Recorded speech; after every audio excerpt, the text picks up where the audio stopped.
राधे राधे। आज मैं आपको श्री कृष्ण जी की 16 कलाओं के बारे में बताने जा रही हूँ। अवतारी शक्तियों की सामर्थ्य को समझने के लिए कलाओं को आधार मानते हैं। कला को अवतारी शक्ति की एक इकाई मानने तो श्री कृष्ण 16 कला के अवतार माने गए हैं। भगवत पुराण के अनुसार 16 कलाओं में अवतार की पूरी सामर्थ्य खिल उठती है। भगवान में श्री कृष्ण में ही यही कलाएं प्रकट हुई थी। इन कलाओं के नाम हैं। नंबर 1, श्री। प्रथम कला के रूप में धन संपदा को स्थान दिया गया है। जिस व्यक्ति के पास अपार धन हो और वह आध्यात्मिक रूप से भी धनवान हो, जिसके घर में कोई भी खाली हाथ नहीं जाए, वह प्रथम कला से संपूर्ण माना जाता है। यह कला भगवान श्री कृष्ण में मौजूद है। दूसरी है भू।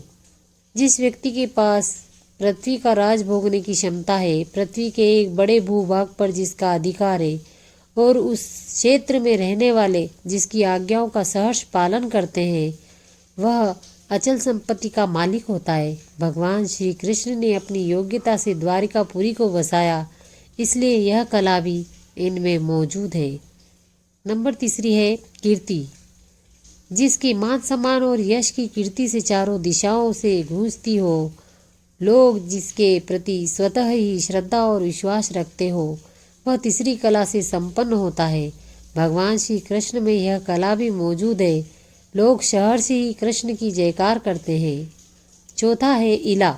चौथी कला का नाम इला है, जिसका अर्थ है मोहक वाणी। भगवान श्री कृष्ण में यह कला भी मौजूद है। पुराणों में श्री उल्लेख मिलता है कि श्री कृष्ण की वाणी सुनकर क्रोधी व्यक्ति भी अपनी सुध-बुध खोकर शांत हो जाता था। मन में भक्ति की भावना भर उठती थी।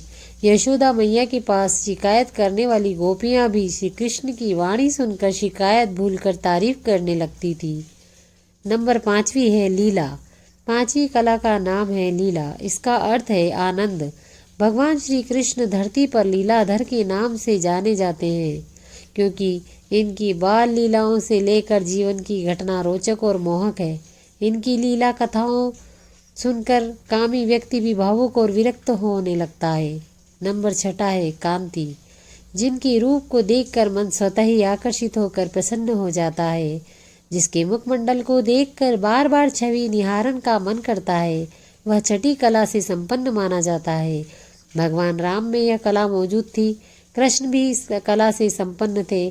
कृष्ण की इस कला के कारण पूरा ब्रजमंडल कृष्ण को मोहिनी छवि की देखकर हर्षित होता था। गोपियां कृष्ण को देखकर काम पीड़ित हो जाती थी और पति स्वरूप में पाने की कामना करने लगती थी। नंबर 7 है विद्या। 7वीं कला विद्या है। भगवान श्री कृष्ण में यह कला भी मौजूद थी। कृष्ण वेद वेदांग के साथ ही युद्ध और संगीत कला में पारंगत थे। राजनीति एवं कूटनीति भी कृष्ण सिद्धहस्त थे। 8वां है विमल। जिसके मन में किसी प्रकार का छल कपट नहीं हो, वह 8वीं कला युक्त माना जाता है। भगवान श्री कृष्ण सभी के प्रति समान व्यवहार रखते हैं। इनके लिए न तो कोई बड़ा है और न ही कोई छोटा। महाराज के समय भगवान ने अपनी इसी कला का प्रदर्शन किया था। इन्होंने राधा और गोपियों के बीच कोई फर्क नहीं समझा। सभी के साथ समभाव में नृत्य करते हुए सबको आनंद प्रदान किया। नंबर 9 है उत्कर्षिणी।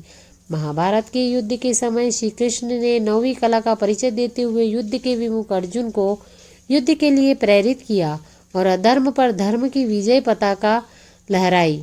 9वीं कला के रूप में प्रेरणा को स्थान दिया है, जिसमें इतनी शक्ति मौजूद हो कि लोग उसकी बातों से प्रेरणा लेकर लक्ष्य भेदन न कर सके। नंबर 10 है ज्ञान। भगवान श्री कृष्ण ने जीवन में कई बार विवेक का परिचय देते हुए समाज को नई दिशा प्रदान की, जो 10वीं कला का उदाहरण है। गोवर्धन पर्वत की पूजा हो अथवा महाभारत युद्ध टालने के लिए दुर्योधन के 5 गांव मांगना, यह कृष्ण के उच्च स्तर के विवेक का परिचय है। नंबर 11 है क्रिया। 11वीं कला में रूप में क्रिया को स्थान प्राप्त है। भगवान श्री कृष्ण इस कला में भी संपन्न थे। जिनकी इच्छा मात्र से दुनिया का हर काम हो सकता है, वह कृष्ण सामान्य मनुष्य की तरह कर्म करते हैं और लोगों को कर्म की प्रेरणा देते हैं। महाभारत युद्ध में श्री कृष्ण ने भले ही हाथों में हथियार लेकर युद्ध नहीं किया, कृष्ण भले ही लेकिन अर्जुन के सारथी बनकर युद्ध का संचालन जरूर किया। योग 12वीं है योग। जिनका मन केंद्रित है, जिन्होंने अपने मन को आत्मा में लीन कर लिया, वह 12वीं कला से संपन्न श्री कृष्ण है। इसलिए श्री कृष्ण योगेश्वर भी कहलाते हैं। कृष्ण उच्च कोटि के योगी हैं। अपने योग बल से श्री कृष्ण ने ब्रह्मास्त्र के प्रहार से माता के गर्भ में पल रहे परीक्षित की रक्षा की। मृत गुरुप्रत को पुनर्जीवन प्रदान किया। प्रहवी 13वीं कला है प्रहवी। इसका अर्थ विनय है। भगवान श्री कृष्ण संपूर्ण जगत में के स्वामी हैं।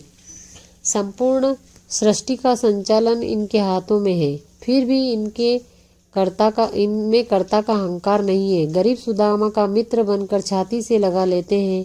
महाभारत में युद्ध में विजय का श्रेय पांडव को देते हैं। सब विद्याओं में पारंगत होते हुए भी ज्ञान प्राप्ति का श्रेय गुरु को देते हैं। यह कृष्ण की विनयशीलता है। 14 है सत्य।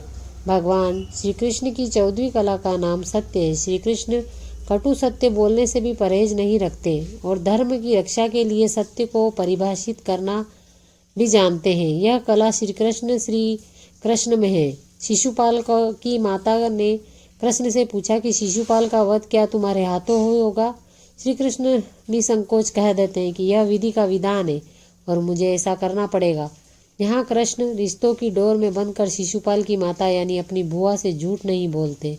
इसी प्रकार अश्वत्थामा वध के समय भी श्री कृष्ण युधिष्ठिर से ऐसा झूठ बुलवाते हैं जो सत्य की सीमा में है और जिसे बोलने से युधिष्ठिर असत्य बोलने में पाप से भी बच जाते हैं। 15वां है इंसना। 15वीं कला का नाम है इसना। इस कला का तात्पर्य व्यक्ति के उस गुण का मौजूद होना जिससे वह लोग पर अपना प्रभाव स्थापित कर पाता है। जरूरत पड़ने पर लोगों को अपने प्रभाव को एहसास दिलाता है। कृष्ण ने अपने जीवन में कई बार इस कला का भी प्रयोग किया है, जिसका एक उदाहरण है मथुरा निवासियों को द्वारिका नगरी में बसने के लिए तैयार करना।